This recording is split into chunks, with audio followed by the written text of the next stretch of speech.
नमस्कार दोस्तों, स्वागत है आपका अपने YouTube चैनल अदर क्लासेस में। दोस्तों आज है 15 मार्च 2024। इस वीडियो में कवर करेंगे करंट अफेयर के बहुत इंपॉर्टेंट क्वेश्चंस। सबसे पहले कुछ क्वेश्चंस को कवर करते हैं और लास्ट में लगाएंगे एक छोटी सी क्विज का आंसर देना कमेंट बॉक्स में और बाद में चेक करना PDF डाउनलोड करके कि कितने क्वेश्चन आपके सही हैं और कितने गलत हैं। तो सबसे पहला क्वेश्चन स्टार्ट करते हैं। हर वर्ष पाई दिवस किस दिन मनाया जाता है? तो इम्पोर्टेंट क्वेश्चन है। क्वेश्चन का आंसर हो जाएगा ऑप्शन नंबर ए 14 मार्च। 14 मार्च को कौन कौन से दिवस मनाए जाते हैं? राष्ट्रीय पाई दिवस, मैथमेटिक्स डे, विश्व किडनी दिवस, राष्ट्रीय आलू चिप दिवस और राष्ट्रीय क्रेडिट शिक्षा दिवस। यह 5 दिवस जो है वह 14 मार्च को मनाए जाते हैं, लेकिन इसमें इम्पोर्टेंट जो है एक तो राष्ट्रीय पाई दिवस, मैथमेटिक्स डे, विश्व किडनी दिवस, ये इम्पोर्टेंट है। इसके बारे में थोड़ा सा जान लेते हैं।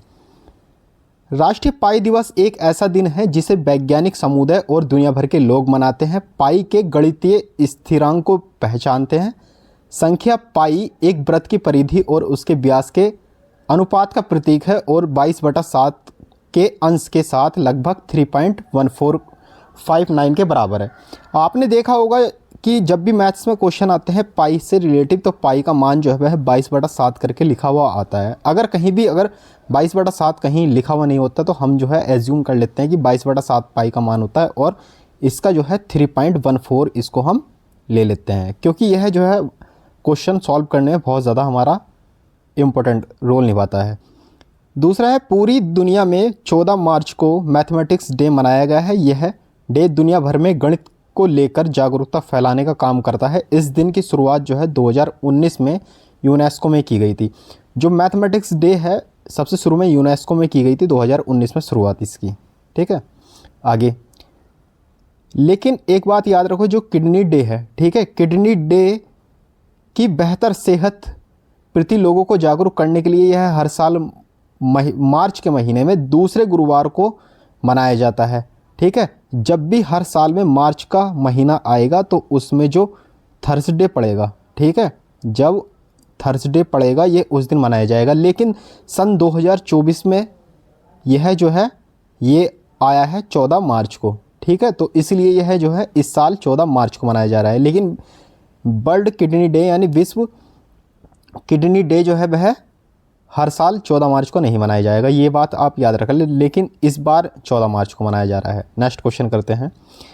भारत की किस रिफाइनरी लिमिटेड कंपनी ने बांग्लादेश की राजधानी ढाका में अपना संपर्क कार्यालय खोला है? तो इम्पोर्टेंट क्वेश्चन है, इसका ऑप्शन नंबर हो जाएगा सी, NRL। ठीक है, NRL एक कंपनी है जिसका नाम है नुमालीगढ़ रिफाइनरी लिमिटेड। यह है एक भारत की कंपनी है और इसने जो है अपना ढाका में विदेशी कार्यालय खोला है। यह कार्यालय कंपनी के संपर्क कार्यालय के रूप में काम करेगा।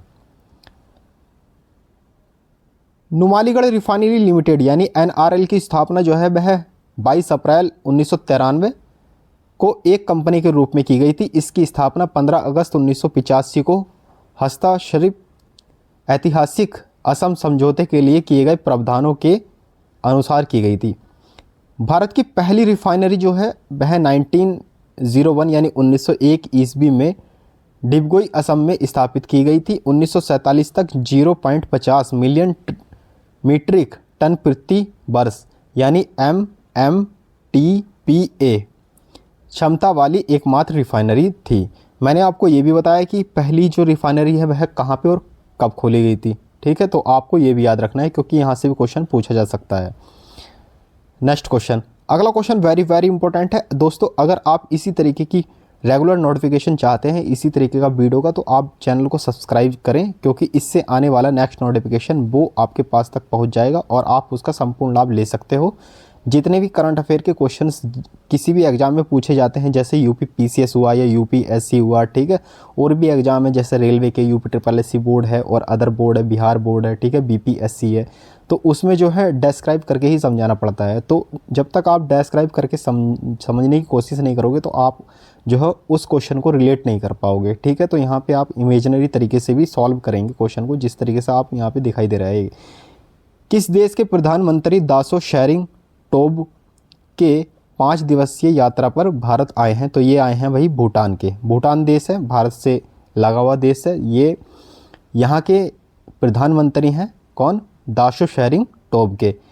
दासो शेरिंग टोबगे दूसरी बार भूटान के प्रधानमंत्री बने हैं। इससे पहले वह 2013 से 2018 के बीच में प्रधानमंत्री रह चुके हैं और जनवरी 2024 में भूटान में इलेक्शन हुए थे और वहाँ पे जो है संसदीय चुनावों में इन्होंने जीत दर्ज करके यह प्रधानमंत्री बन गए हैं।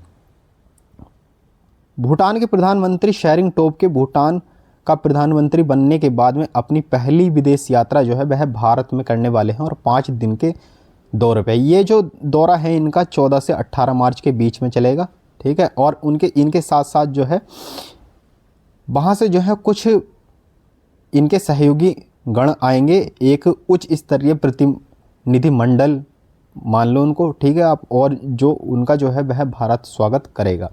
और यहाँ पे आके जो है ये है द्रौपदी मुर्मू और नरेंद्र मोदी, ठीक है, यानी भारत के प्रधानमंत्री नरेंद्र मोदी और राष्ट्रपति हैं द्रौपदी मुर्मू, इनसे मुलाकात करेंगे, ठीक है। और इनका जो है मुंबई जाने का भी एक कार्यक्रम है, तो ये वहाँ पे भी जाएंगे और उसमें क्या होगा कि यह भारत के प्रधानमंत्री और राष्ट्रपति से क्या करेंगे, साझेदारी करेंगे और समीक्षा करेंगे और भूटान और भारत की जो दोस्ती और सहयोग है उसके बारे में यह चर्चा करेंगे। नेक्स्ट क्वेश्चन है, कौन सा भारतीय off spinner ICC test ranking में वर्ल्ड के नंबर 1 गेंदबाज बने हैं? तो वो बने हैं रविचंद्रन अश्विन, ठीक है, ये आप देख सकते हो। भारत के स्टार स्पिनर रविचंद्र अश्विन ने 13 मार्च यानी बुधवार को ICC men test bowling ranking में नंबर 1 स्थान पर एक बार फिर से कब्जा जमा लिया है, यानी नंबर 1 पे आ गए हैं ये। इन्होंने क्या काम किया है, इन्होंने जो इंग्लैंड की अभी सीरीज चल रही है उसमें इनका 100वां टेस्ट मैच था और उसमें इन्होंने 9 विकेट लिए हैं, ठीक है। 100वां टेस्ट मैच था, इन्होंने 9 विकेट लिए हैं, इंग्लैंड के खिलाफ यह सीरीज चल रही थी। नेक्स्ट क्वेश्चन करते हैं। क्वेश्चन अगला बहुत इंपॉर्टेंट है। केंद्र सरकार ने हर वर्ष हैदराबाद मुक्ति दिवस मनाने का निर्णय लिया है, तो वो लिया है भाई 17 सितंबर को। ऑप्शन नंबर सी इसका आंसर हो जाएगा। क्यों, यहाँ पे जान लेते हैं। केंद्र सरकार ने हैदराबाद के लिए बड़ी घोषणा की है, कहा है कि 17 सितंबर को हैदराबाद मुक्ति दिवस के रूप में मनाएगा। केंद्रीय गृह मंत्रालय कौन है इस टाइम? अमित शाह, ठीक है। और इन्होंने एक अधिसूचना जारी करते हुए कहा है कि 15 अगस्त 1947 को भारत की आज़ादी के बाद जो है 13 महीने तक हैदराबाद को आज़ादी नहीं मिली थी, वह निजामों के शासन में था। यानी जब भारत हमारा देश आज़ाद हो गया था 15 अगस्त 1947 को, लेकिन इसके बाद भी 13 महीने के बाद यह जाकर हैदराबाद को मुक्ति मिली थी, क्योंकि जो निज़ाम है, ठीक है, निजामों ने जो अपना शासन जमा रखा था हैदराबाद के ऊपर, ठीक है, तो उसके बाद में ही ना आज़ादी मिली थी। ऑपरेशन पोलो नामक पुलिस कार्रवाई के बाद 17 सितंबर 1948 को यह क्षेत्र निजाम शासन से मुक्त हुआ था। क्षेत्र के लोगों की ओर से मांग की गई थी 17 सितंबर हैदराबाद मुक्ति दिवस के रूप में मनाया जाए।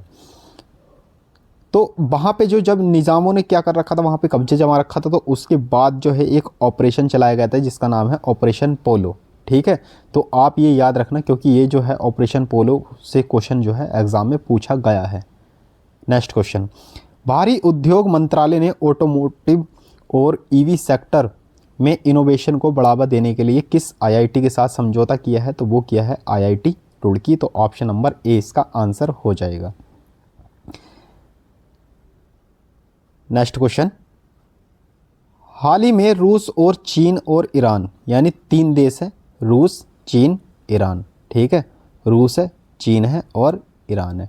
तो इन्होंने क्या है, इन्होंने एक संयुक्त अभ्यास किया है और वो कहाँ पे किया है? इन्होंने किया है ओमान की खाड़ी में, ठीक है, ओमान की खाड़ी में इन्होंने यह अभ्यास किया है।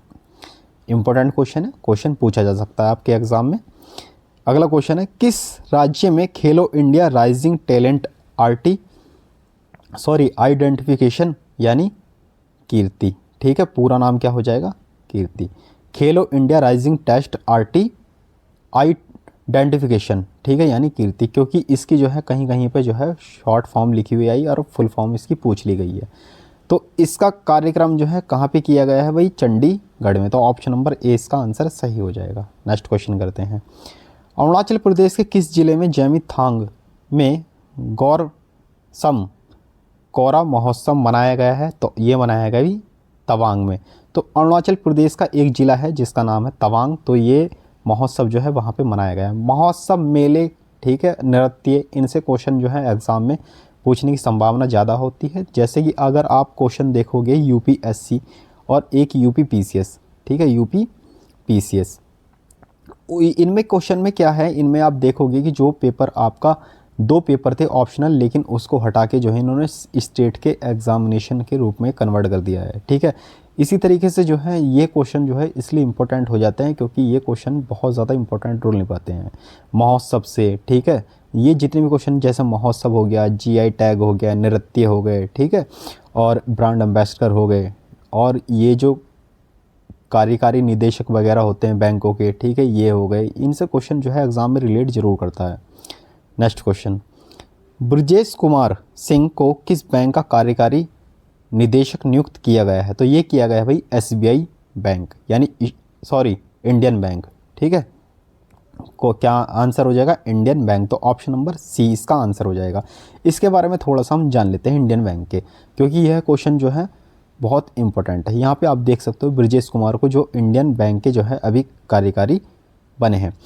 केंद्र सरकार ने 9 मार्च 2024 की अधिसूचना संख्या 4/1 का 8 भाग के माध्यम से बैंक ऑफ बड़ौदा के मुख्य महाप्रबंधक कौन ब्रजेश कुमार सिंह को 3 साल के लिए इंडियन बैंक का कार्यकारी निदेशक बनाया है। ये जो है ये बैंक ऑफ बड़ौदा यानी बीओबी, ठीक है, बीओबी के मुख्य महान प्रबंधक थे, ठीक है। इनको 3 साल के लिए क्या किया है? इंडियन बैंक का कार्यकारी निदेशक बनाया गया है। और 1969 में इस बैंक का स्वामित्व भारत सरकार के पास था। 2019 को भारतीय वित्त मंत्री कौन निर्मला सीतारमण द्वारा यह घोषणा की गई है कि 1 अप्रैल 2020 को इलाहाबाद बैंक का विलय हुआ है, जिससे इंडियन बैंक देश का 7वां सबसे बड़ा बैंक बन गया है, ठीक है, ये याद रखना। क्या आपको पता होगा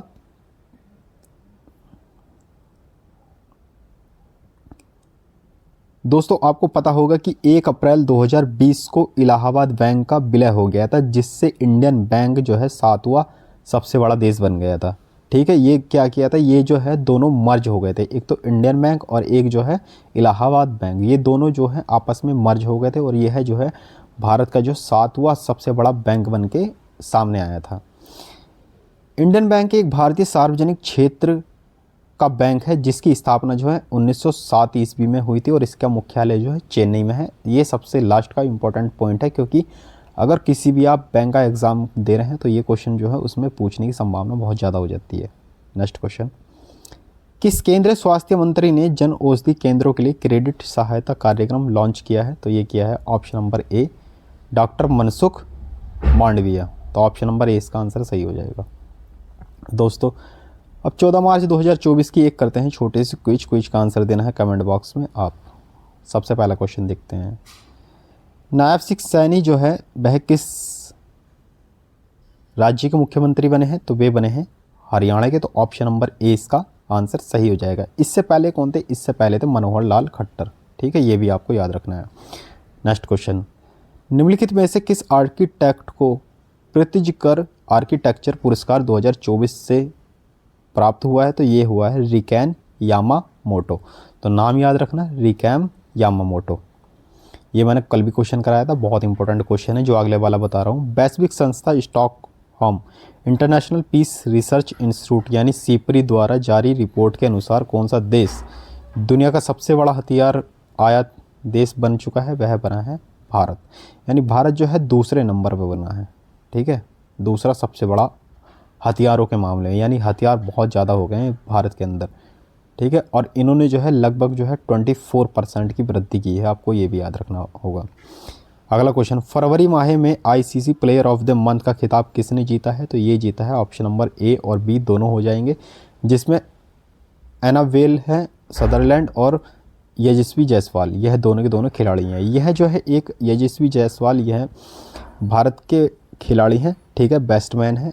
और यह जो है यह आपने देखा होगा, यह एनावेल ये जो है एक फीमेल लेडी हैं, जो मैंने कल भी कराया। दोस्तों नेक्स्ट क्वेश्चन करते हैं। नेक्स्ट क्वेश्चन है, नीदरलैंड के प्रीमियम इरास्मियानम फाउंडेशन द्वारा किस भारतीय लेखक को जलवायु परिवर्तन संकट को उजागर करने के लिए इरास्मस पुरस्कार 2024 से सम्मानित किया गया है? तो ये किया गया option number C Amitabh Ghosh को, ठीक है।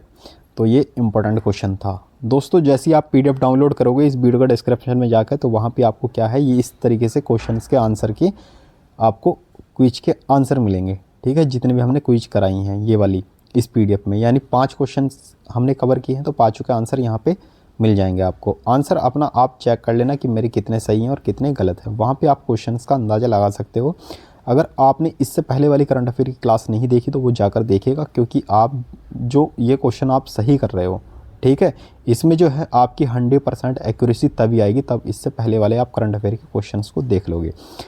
और वो करोगे आप, इस वीडियो का डिस्क्रिप्शन में जाना, वहाँ पे आपको लिंक मिल जाएगा। ठीक है, पीडीएफ डाउनलोड करने के लिए भी। और इसके बाद जो है जैसे ही आप हमारे इस यूट्यूब चैनल पे जाओगे तो सब्सक्राइब करना, क्योंकि सब्सक्राइब करके क्या है, वहाँ पे आपको एक प्लेलिस्ट दिखाई देगी, वहाँ पे जाके आप करंट अफेयर की सारी सारी क्लासें वहाँ से देख सकते हो। वीडियो पसंद आई तो प्लीज़ वीडियो को ज़्यादा से ज़्यादा लाइक करना, शेयर करना। मिलता है नेक्स्ट वीडियो, तब तक के लिए नमस्कार, धन्यवाद दोस्तों।